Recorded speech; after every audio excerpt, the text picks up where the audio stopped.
ఈ రోజు స్టోరీలో ఎంత పెద్ద ట్విస్ట్ వస్తుందని నేనైతే అస్సలు అనుకోలేదు. ఇక సుందరి మనసులో ఆలోచన బయటపడింది. సుందరి రామచంద్రయ్య కూతురు కాదన్న విషయం కూడా రాధకి తెలిసిపోయింది. రాధ పుట్టింట్లోనే ఉండిపోయి విక్రమ్ కృష్ణతో రానని మొండికేసింది. ఇక మరిన్ని ఇలాంటి ఇంట్రెస్టింగ్ విషయాలు ఈ రోజు ఎపిసోడ్లో ఉన్నాయి. నిజంగా చెప్తున్నాను, లాస్ట్లో ట్విస్ట్ అయితే నేనైతే అస్సలు ఎక్స్పెక్ట్ చేయలేదు.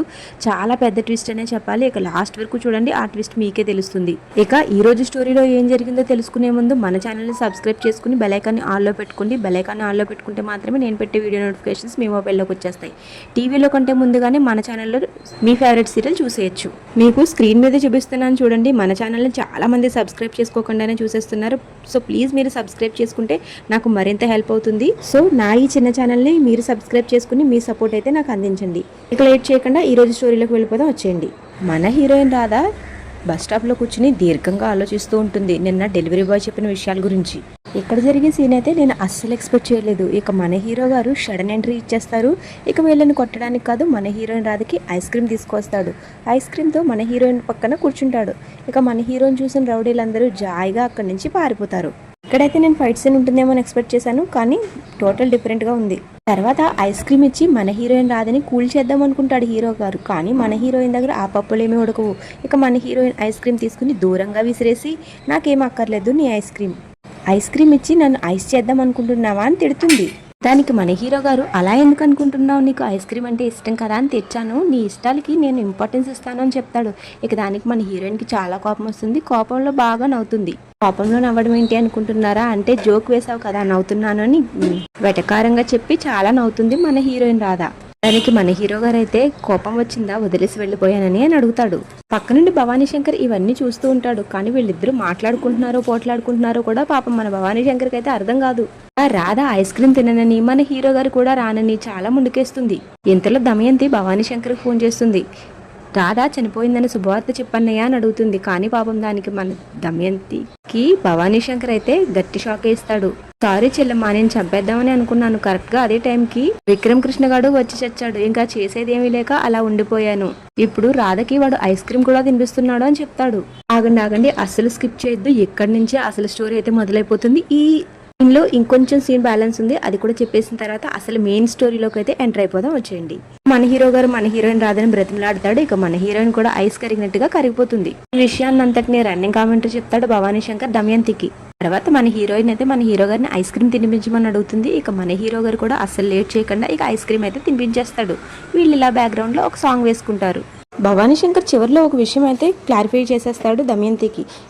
మన విక్రమ్ గడికి వాళ్ళ భార్య రాదంటే చాలా ఇష్టం. ఆ విషయం ఆడికి కూడా తెలియదు. తెలియక పాపం దాన్ని వదిలేద్దామని తీసుకొచ్చాడు. కానీ మనసొప్పక మళ్ళీ ఇంటికి తీసుకువెళ్ళిపోతున్నాడు. వాళ్ళది విడదీయలేని బంధం, జన్మజన్మల బంధం అని వాళ్ళ గురించి చాలా గొప్పగా చెప్పేస్తాడు దమయంతికి. మన హీరోయిన్ రాధ అయితే మన విక్రమ్ కృష్ణ గారిని వాళ్ళ పుట్టింటికి తీసుకెళ్ళమని అడుగుతుంది. ఇక రాధమ్మ ఇంటికి వచ్చేస్తారు మన హీరోయిన్స్ ఇద్దరు. మరొక పక్కన విక్రమ్ కృష్ణ తల్లి సునంద అయితే వీళ్లకు పిల్లలు పుట్టడం లేదని, ఏమైనా గ్రహదోషాలు ఉన్నాయేమో అని తెలుసుకోవాలని వీళ్ళిద్దరి చేత పూజ చేయించాలని నిశ్చయించుకుంటుంది. అది మరుసటి రోజే. ఇక్కడే మనం చూడాలి, మన హీరోయిన్ రాధ పూజకి ఇంటికి వచ్చేస్తుందా, లేకపోతే సుందరి గురించి తెలుసుకోవడానికి అక్కడికి వెళ్తుందో చూద్దాం. మన హీరోయిన్ రాధ అయితే వెళ్ళిపోతే సుందరి గురించి కనుక్కోవడం, ఎంక్వైరీ చేయడం కుదరదు. అందుకనే మా పుట్టింటికి వెళ్ళాలి అని ఆలోచించి తనని పుట్టింటికి తీసుకువెళ్ళమని అడుగుతుంది విక్రమ్ కృష్ణని. అని అక్కడైతే సునంద పూజ కోసం ఏర్పాట్లు చేస్తుంది. చూద్దాం కథ ఎటు మలుపు తిరుగుతుందో. పాపం అత్తారింట్లో భోజనానికి కూర్చుంటాడు మన విక్రమ్ కృష్ణ. రాధాకృష్ణులు ఇద్దరు కూర్చుంటారులేండి. ఇక మన హీరోయిన్ రాధ అయితే తనను రోడ్డు పైన వదిలేసి వచ్చినందుకు ఇక్కడ కూడా చాలా టీస్ చేస్తూ ఉంటుంది మన హీరో గారిని. పద్మం అయితే అల్లుడికి మంచి విందు భోజనమే ఏర్పాటు చేస్తుంది. భోజనం చేస్తున్న విక్రమ్ కృష్ణని ప్రతిదానికి ఇక తనను రోడ్డు పైన వదిలేసిందని లింక్ పెట్టి పదే మన హీరో గారిని టీస్ చేసి తన కాలిపైన గిల్లేస్తూ ఉంటుంది మన హీరోయిన్. పాపం మన హీరో గారి పరిస్థితి అయితే చాలా దారుణంగా ఉంటుంది. ఇక అత్తయ్య గారి ముందు కక్కలేక మింగలేక అలా నలిగిపోతూ ఉంటాడు. పాపం మన రాధ పెట్టిన టార్చర్ కి మన హీరో గారు భోజనం కూడా పూర్తిగా చేయకుండా మధ్యలోనే లేచిపోతాడు. ఇక మన హీరోయిన్ కూడా తన తల్లికి ఆయనకి చికెన్ తోనే కడుపు నిండిపోయిందంట అని చెప్పి తను కూడా అన్నాన్ని మధ్యలో వదిలేస్తుంది. దానికి అదా వాళ్ళ అమ్మ అయితే చాలా సంతోషపడుతుంది. ఓహో, మీ ఆయనకి కడుపు నిండిపోతే నీకు కూడా నిండిపోతుంది అన్నమాట అని. ఇక మన రాధ కూడా భోజనం చేయకుండా మధ్యలోంచి లేస్తుంది. తీరిగ్గా మంచం మీద కూర్చుని స్నాక్స్ తింటూ పాటలు వింటూ ఎంజాయ్ చేస్తున్న సుందరిని చూసి మన ప్రియకైతే చాలా కోపం వచ్చేస్తుంది. ఇక సుందరి గురించి వాళ్ళ అమ్మ దగ్గరికి వచ్చి, ఆ సుందరి వేస్ట్ అమ్మా, అది తిండి తిని సాంగ్స్ వింటూ ఎంజాయ్ చేస్తుందే తప్ప భావని రాధని విడగొట్టే ప్రయత్నం అది ఏమీ చేయట్లేదు అని కోపడుతుంది. ఇంతలో అక్కడికి వచ్చేస్తుంది సుందరి. సుందరిగా అందుకుంటుంది, ఏంటి నన్ను ఇంట్లోంచి వెళ్ళిపోమంటున్నారా? నా నటనకి ఎంతటి వాళ్ళైనా ఫిదా అయిపోవలసిందే, వాళ్ళు కళ్ళనీళ్ళు పెట్టుకోవాల్సిందే. అలాంటిది మీ భావని రాధని విడగొట్టలేనా నేను?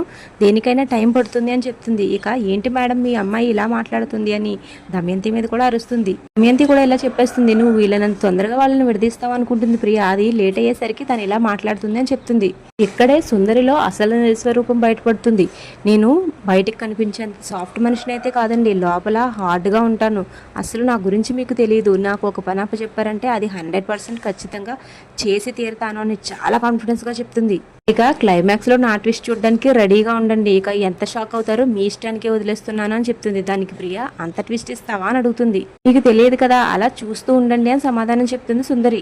ఇక్కడే సుందరి మనసులో అసలు ఆలోచన బయటపడుతుంది. నాకైతే నిజంగా చాలా ఆశ్చర్యంగా అనిపించింది. సుందరి మనసులో ఇలా అనుకుంటుంది, మీ భావని రాధని విడగొట్టి మీ భావని నేను పెళ్లి చేసుకుని చిట్టిగా శాశ్వతంగా ఇదే ఇంట్లో ఉండిపోతాను, చూస్తూ ఉండండి అని మనసులో చెప్పుకుంటుంది.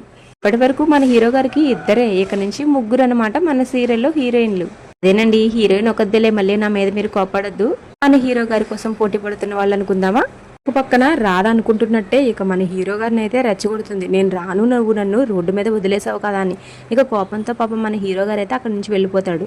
రాధ ఎందుకు రెచ్చగొట్టిందంటే మనం ఆల్రెడీ ముందే చెప్పుకున్నాం కదా, సుందరి వాళ్ళ ఇంటికి వెళ్ళి సుందరి గురించి ఎంక్వైరీ చేయడానికి టైం దొరుకుతుందని. తర్వాత మన హీరోయిన్ కూడా విక్రమ్ కృష్ణకి సారీ చెప్తుంది. వచ్చిన చిట్టిని మీరు నిజమైన చిట్టిగా అనుకుంటున్నారు, నేను ఇప్పుడు ఎంక్వైరీ చేయడానికి వెళ్తాను అంటే ఒప్పుకోరు కదా, అందుకనే మీ దగ్గర ఇలా నాటకాలు ఆడవలసి వస్తుంది, నన్ను క్షమించండి అని అనుకుంటుంది. అలా ఈ రోజు ఎపిసోడ్ అయిపోతుంది. ఇక రేపటి ఎపిసోడ్లో కూడా ఏం జరుగుతుందో చూసేద్దాం వచ్చేయండి. ఇక రేపటి ఎపిసోడ్ అయితే మరింత ఇంట్రెస్టింగ్గా ఉండబోతుంది. రేపటి ఎపిసోడ్లో ఏం జరిగిందో చెప్పేస్తాను వినేయండి. ఇక రేపటి ఎపిసోడ్లో రామలింగంని తీసుకుని సుందరి ఉండే ప్లేస్కి వెళ్తుంది. ఇక సుందరి కోసం నిజాలు తెలుసుకుంటుంది. సుందరి కడుపులో ఉన్నప్పటి నుంచి నాకు తెలుసని అక్కడ ఒక ఆవిడ చెప్పడంతో ఇక మన హీరోయిన్ రాధైతే ఇక నిశ్చయించుకుంటుంది, తను సుందరి కాదు, చిట్టి కాదు, సుందరి అనే విషయం. ఇక ఈ సుందరి గురించి తేల్చాల్సి ఉంది అని ఇక ఒక నిర్ణయానికి వస్తుంది. ఇక ఇంట్లో చెప్పేస్తుందా, తనకి తగిన ఆధారాలు దొరికాయా, అసలు ఏం జరగబోతుందో రేపటి ఎపిసోడ్లో చూద్దాం.